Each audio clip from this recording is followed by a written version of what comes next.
Merci pour cette invitation. Donc, je vais parler à partir de la question qui nous occupe aujourd'hui, à partir d'un terrain particulier. C'est une action associative avec des personnes en situation d'analphabétisme ou d'illettrisme. Alors, une petite dia pour dire quand même qui on est.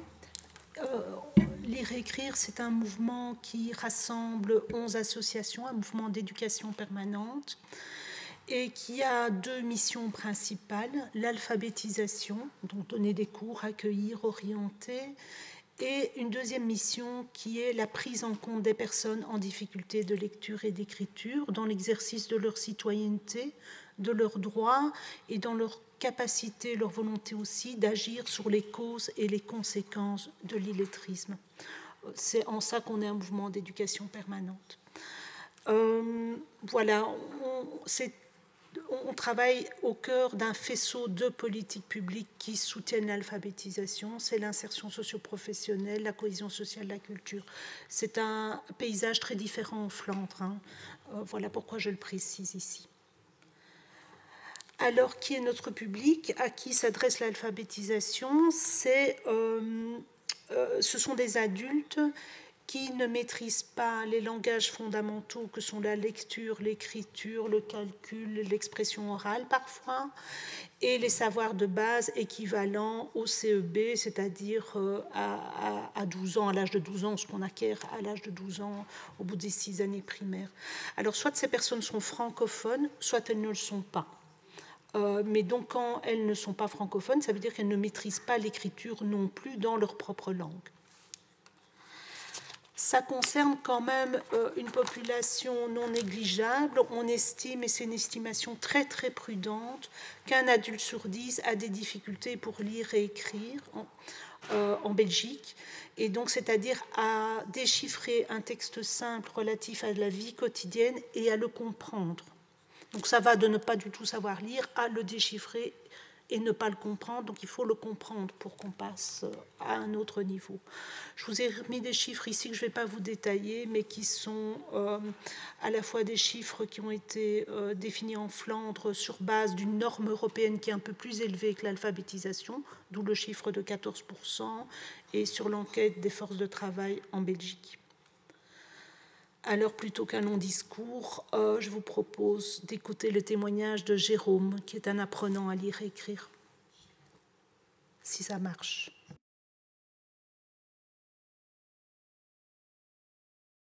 Pour les gens qui nous voient en rue devant une affiche en train de galérer, ils vont pas s'arrêter. C'est plutôt nous qui doivent se retourner. Excusez-moi, monsieur, vous voulez bien m'aider à lire le panneau parce que je ne sais pas lire et écrire. T'es pas un étranger, t'as été à l'école. Je viens de l'enseignement spécial. Et oui, je suis wallon. Et oui, j'ai des difficultés en lire et écrire. On m'a conseillé d'ouvrir les portes de lire et écrire. On nous rabaisse pas là-bas, donc on nous mettra pas derrière. Si t'es plus faible qu'un autre, au contraire, on va te mettre devant. Le numérique, pour nous, on appelle ça une double sanction par rapport à nous.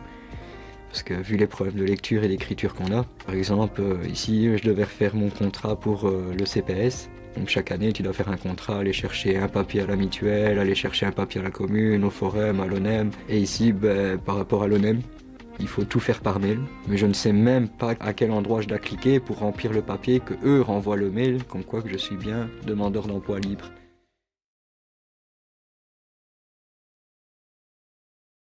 Voilà, c'est un court extrait, mais on tenait à vous le montrer parce que ça montre que la question de la vulnérabilité numérique, elle se conjugue avec la vulnérabilité dans ce qu'on appelle en anglais la littératie, c'est-à-dire la maîtrise des savoirs de base. Alors, par rapport au public avec lequel on travaille, il y a déjà eu beaucoup de chiffres, je vais en citer, enfin, j'en ai repris 3 là sur la DIA, qui illustre au niveau numérique la vulnérabilité au niveau matériel. Donc, seuls 50% des ménages à bas revenus ont un ordinateur. Ça ne dit rien de l'ordinateur et ça ne dit rien de qui utilise l'ordinateur dans la famille. 74 à 75% de la population à bas niveau de diplôme est en très faible compétence numérique. et ils sont évidemment sous-utilisateurs du numérique administratif. Ici, ce sont les chiffres par rapport à l'e-box, en sachant que tout le monde a dû quasiment passer par l'e-box à la suite de la crise Covid. Ce n'est pas pour ça que les gens, les 36%, sont au courant qui sont liés à l'e-box. Avec le numérique, en fait, tout passe par l'écrit. Alors ce tout, c'est un tout entre guillemets parce que dans les personnes avec qui on travaille, il y a des usages numériques importants sur les réseaux sociaux. On utilise la photo, l'image, le son, la vidéo. Donc ce qui pose difficulté et qui pose problème, ce sont les usages numériques liés aux services de l'administration, des services privés marchands aussi, l'accès à l'information aussi. Alors, les compétences nécessaires au numérique, c'est la lecture et l'écriture qui sont indispensables. Et la lecture et l'écriture, ce sont deux compétences différentes. Et le numérique administratif doit faire appel à un langage administratif qui est un langage en soi, donc qui nécessite de mobiliser encore de nouvelles compétences. Les conséquences de l'exclusion du numérique et par le numérique. Alors, donc les personnes sont à la fois exclues du numérique, c'est-à-dire qu'elles n'ont pas les outils et les ressources pour rentrer dans le monde numérique, or souvent elles le veulent, et elles sont exclues par le numérique, c'est-à-dire par la numérisation de toute une série de services. Donc c'est à deux niveaux que ça se joue. Les conséquences, elles sont assez connues, c'est l'intensification de quelque chose qui existait auparavant, mais du non-recours aux droits et aux services collectifs, avec toutes les conséquences liées. Et quand on ne sait pas prendre rendez-vous chez le médecin, on a des conséquences en termes de santé. Quand on n'a pas accès à sa facture, on a des conséquences financières, etc. Une série...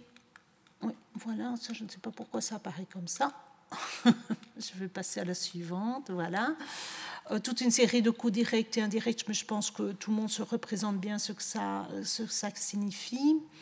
Un élément qui est fort mis en avant par les personnes, c'est la perte d'autonomie et la perte du droit à une vie privée. Donc, qu'est-ce qui se passe quand on ne sait pas accéder à un service et qu'on numériser? On doit demander aux voisins, à la voisine, à ses enfants, demain peut-être au postier, on voit l'initiative Bipost, mais voilà, est-ce qu'ils sont dignes de confiance? Enfin voilà, ce sont des données parfois très très privées.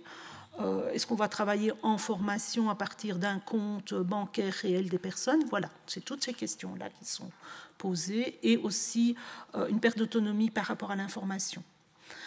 Il ne faut pas se leurrer, ça a des effets sur le lien entre les citoyens, en tout cas avec qui on travaille, et les institutions qui sont présentes via les services publics. Donc ça modifie la relation, et il y a franchement parfois des éléments vraiment de perte de confiance, de défiance. Dégradation souvent des situations socio-économiques. Alors le mot a été cité, est-ce qu'on parle de discrimination ou pas? On a été tellement interpellé par des situations qui portaient atteinte à des droits fondamentaux pendant la période Covid et à la sortie de la période Covid qu'on a demandé l'avis d'UNIA. Et donc UNIA a remis un avis, et vous le trouverez dans les documents liés à cette intervention, un avis commun avec l'Institut fédéral de lutte contre la pauvreté. Toute une série de situations relèvent clairement de la loi fédérale antidiscrimination. Alors je pense que vous nous avez sollicité, pas juste pour poser des constats un peu alarmants, mais de voir aussi comment on pensait l'action de changement. Quelles étaient les pistes qu'on mettait, nous, en avant. Outre le cadre juridique que je viens d'évoquer juste avant. Alors, pour nous, il y a vraiment deux impératifs qui ont déjà été dits, mais c'est deux impératifs impératifs. Dans les processus de transition numérique, il faut garantir un accès humain direct aux services publics, que ce soit guichet ou téléphone. Et il faut pouvoir investir dans l'accessibilité aux usages aux usages numériques à partir des réalités des usagers faibles, En fait, tout ce qu'on fait à partir des usagers faibles facilitera et fluidifiera le travail pour les autres. Alors, je reviens sur le premier impératif parce que j'ai envie de dire qu'il y a beaucoup d'idées reçues quand on dit ça, on veut garantir ce contact direct. On n'est pas contre le numérique, on n'est pas contre la numérisation, d'autres l'ont dit, mais je le redis ici. Il n'y a pas qu'à se former, il n'y a pas qu'à imaginer que dans 20 ans, tout le monde maîtrisera les usages numériques administratifs et des services. Ce n'est pas vrai. Donc il y a un gros décalage entre les temps nécessaires à l'administration et les temporalités des apprentissages, à la fois numériques et de la lecture et de l'écriture. Je rappelle tout le paquet qu'il y a derrière. Donc ce n'est pas les mêmes temps. Donc payer une facture, remplir sa déclaration d'impôt, ce n'est pas dans 3 ans. On imagine difficilement former toute la population belge. On a parlé de 46% de vulnérabilité numérique. Vous imaginez former en continu 46% de la population belge. Donc voilà. Alors, il y a toute une série de situations très complexes qui nécessiteront de toute façon un contact humain. Et il n'y a pas que les groupes faibles ou vulnérables qui rencontrent des situations complexes. Ça profiterait aussi à d'autres. Donc pour nous, si on veut garantir les droits des personnes, il faut maintenir absolument une alternative de qualité, sans surcoût et sans pénalité. J'y reviendrai. Deuxième pilier, c'est un numérique plus inclusif. Alors, il nous semble en préalable que la simplification administrative au bénéfice des usagers doit pouvoir être mieux rencontrée. Je veux dire, imaginer que toute la population va pouvoir sous-traiter des tâches des administrations, c'est pas possible. Mais aussi, on pense qu'il y a toute une série de choses qui pourraient être automatisées, ce qui éviterait de sursolliciter les gens, les citoyens et les groupes vulnérables à remplir toutes sortes de documents. Il faut lever les freins à l'accessibilité financière, on en a largement parlé, je n'y reviens pas. Il faut impliquer les usagers faibles au début et tout au long des projets de numérisation.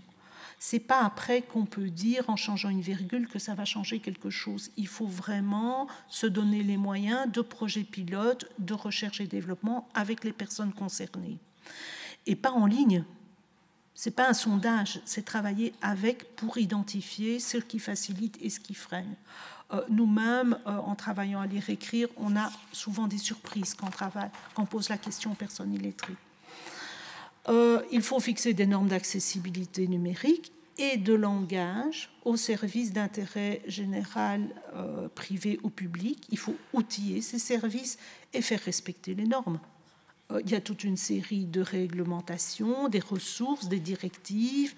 Voilà, donc il faut vraiment avancer, avoir une politique, nous semble-t-il, très proactive sur la question. On inclut là-dedans à la fois le numérique et le langage administratif simplifié, le FALC. Donc c'est le français ou le néerlandais, en l'occurrence, facile à lire et à comprendre. Il y a des pays qui imposent le plain English, c'est l'équivalent en anglais, qui impose à leur administration l'usage du plain English. Voilà, donc il y a des pistes, il y a vraiment des ressources. Il y a quelque chose que je n'ai pas mis sur le PowerPoint en tant que tel, mais qui est vraiment important. Il faut absolument stopper les pratiques d'incitation au numérique qui entraînent des discriminations. C'est-à-dire, le digital first, on s'est inscrit une fois avec une adresse mail quelque part, hop, toutes les communications automatiquement passent en digital. Les personnes faiblement scolarisées, ils ont demandé à leurs voisins de leur envoyer un mail, donc de créer une adresse mail, ils ne savent même pas qu'ils ont une adresse mail. Et hop, d'un coup, tout. Donc il faut demander des consentements explicites. Ce n'est pas acceptable que des dossiers administratifs donnant droit à des avantages soient traités prioritairement quand ils sont introduits en ligne. On voit bien que ça va plus vite, mais ce n'est pas acceptable. Voilà. Donc il y a toute une série de mécanismes comme ça qui sont mis en place pour inciter à l'usage numérique, mais qui entraînent en fait des pénalités pour les personnes. Il faut évaluer les effets de la numérisation. Quand on numérise une procédure, il faut les évaluer en intégrant la question des usagers faibles. Alors, on a toujours plein d'idées. Pour un numérique plus inclusif, il faut soutenir, nous semble-t-il, des initiatives de médiation numérique, EPN notamment, mais on voit l'expérience Bipost ici. Il faut soutenir les apprentissages numériques, il faut soutenir l'expérimentation avec les acteurs sociaux et socio-éducatifs. Il y a vraiment matière à recherche et développement. Il y a soutenir une culture du numérique positive, critique, avec des usages multiples, et permettre aux usagers d'expérimenter. Donc pouvoir faire et faire marche arrière. Il faut mettre à disposition des interfaces sécurisées, qui sécurisent les données. On en a parlé aussi, ça rejoint ce qui a déjà été dit par d'autres. En conclusion, pour lire et écrire, la transition numérique, ce n'est pas une question technique. Pour nous, c'est vraiment une question qui nous semble devoir être prise politiquement traitée, parce qu'il faut à la fois pouvoir garantir les droits, et ça passera par le contact direct, on ne sait pas les garantir autrement.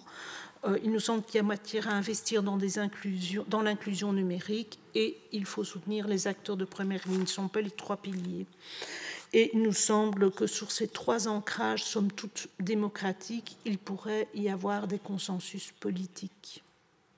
Mais ça, c'est évidemment votre question.